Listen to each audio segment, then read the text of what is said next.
one thing that you do learn is that in order to get anything done, you just have to do it yourself.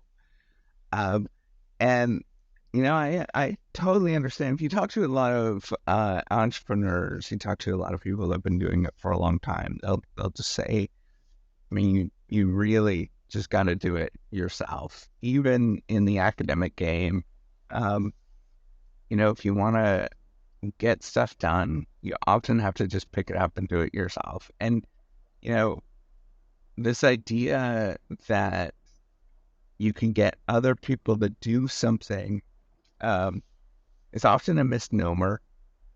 I don't actually agree with any of that. People, I haven't done anything that usually says that. It's you have to figure out how to get up and do it yourself, and then be happy with the outcome that you actually get.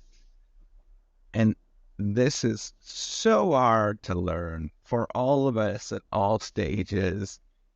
Even if you're a high school student, it's very difficult to learn that if you just don't step up and do it, nobody's going to do it. Everybody just sits there and looks at each other, right? And if you don't get that practice of just being like, I'm going to get going, I'm going to make this happen.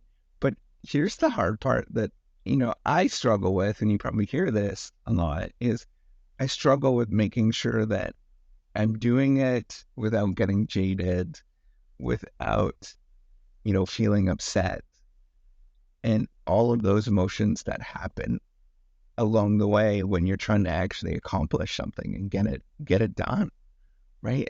It's a little painful to go through this because you realize like, wait a minute, nobody else is going to do this. And here's the catch 22 that's even like more challenging. Nobody will get up, nobody will stand up.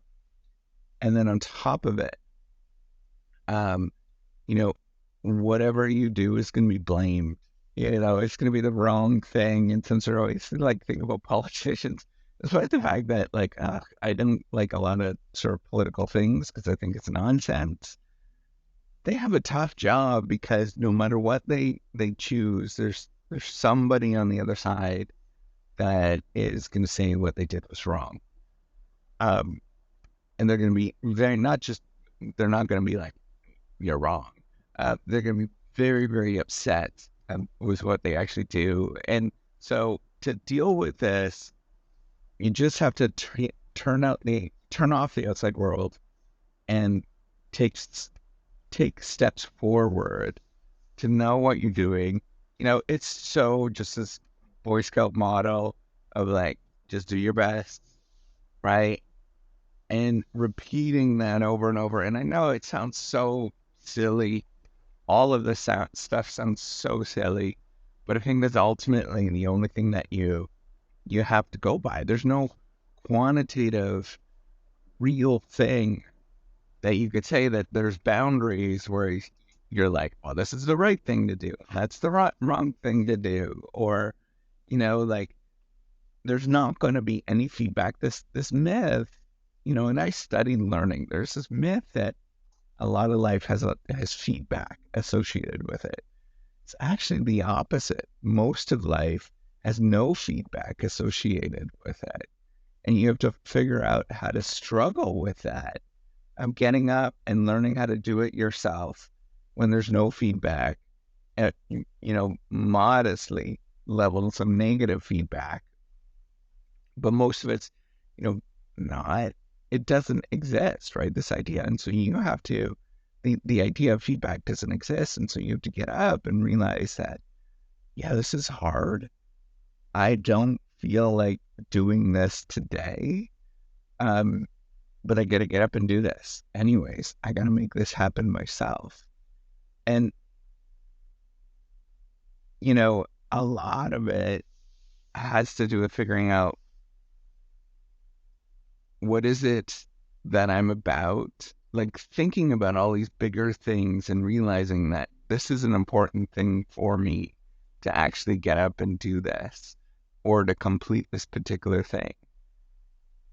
And it's it's so challenging, right? Like when you are in the thick of it, you often don't want to do the thing, right? Like there is this almost as like force or friction. I think that's what people call it in the arts, is like a friction, right? Like you're pushing back against this. There's a book, I can't remember what it's called, but where they talk about the friction that's pushing you from not doing something, and in the academic game, it's like sitting down and getting writing done, actually doing work.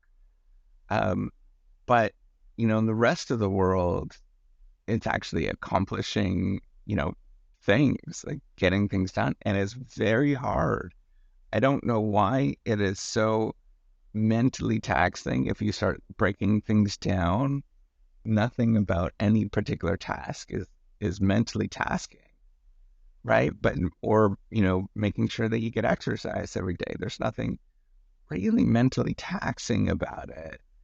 It's just hard to actually do. Um, and what you learn repeatedly is if you don't do it, nobody's going to do it for you, right? Is that it's your job. It's your job to get up and smile, and get going with it, and finding the right balance to get going. I know that there is no easy answers. I wish that there was an easy answer with any of this that I tell you, um, but there's not. There never is. It's you got to get up and get going and try to do your best and smile through it and realize that, man, nobody else is going to do it. You got to get up and do it despite the fact that you don't want to every day. All right. Take care. Have a wonderful day.